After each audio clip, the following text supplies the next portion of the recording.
டிசிஜேக்கு வந்திருக்கேன். டிசிஜேல ஒரு செஞ்சு வீடு இருப்பாங்க. என்லாட் ஃபுல்லாக செஞ்சுட்டாங்க. பால்கனி கூட இருக்குது. இப்போ உள்ளே போய் பார்க்க போகிறோம். இந்த வீடு வந்து ஃபர்ஸ்ட் டைம் பையன் ஃபுல்லும் தாராளமாக செய்யலாம். சரி உள்ளே காட்டேன். ரொம்ப பேர் வந்து ஃபுல்லும் இல்லை, ஃபர்ஸ்ட் டைம் பையன் தாராளமாக செஞ்சு வீடு தேடுவீங்களே, இந்த வீடு நீங்கள் கன்சிடர் பண்ணலாம். ஃப்ரெண்ட்ஸ் என்லாட்டு பின்னால் வீடு இல்லை, தாராளமாக இருக்குது. ஓகே, பழைய ரெனோவேஷன் ஆனால் அழகாக இருக்குது, செஞ்சுருக்காங்க பாருங்கள்.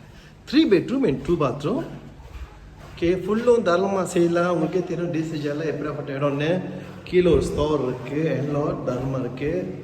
ஓகே, பாத்ரூம் பாங்க அழகாக செஞ்சுருக்காங்க. ஓகே, டேபிள் டாப் கது மட்டும் போட்டு பாருங்கள் ஃப்ரெண்ட்ஸ். பின்னாடி பாருங்கள், பொதுவாக லோகோஸ் இப்படி இருக்காது. சில பேர் இருப்பாங்க எக்ஸ்டெண்ட் பண்ணியிருக்காங்க, தாராளமாக இருக்குது. அதுக்கு பின்னால் வந்து இண்டா ஓட்டர் இருக்குது. பார்ப்போம். அதில் பார்த்தீங்கன்னா இது first bedroom. Okay, first bedroom பார்த்தீங்கன்னாக்கா ஒரு பால்கனி ஃப்ரெண்ட்ஸ்.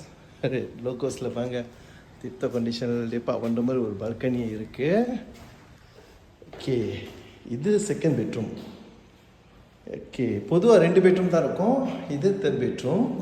மேலே ஒரு பாத்ரூம் வச்சுருக்காங்க பார்த்தீங்களா. ஓகே, ஃபுல் ஓன் பர்சன் பையே தாராளமாக செய்யலாம். ஓகே, பால்கனிலாம் செஞ்சு அழகாக வச்சுருக்காங்க.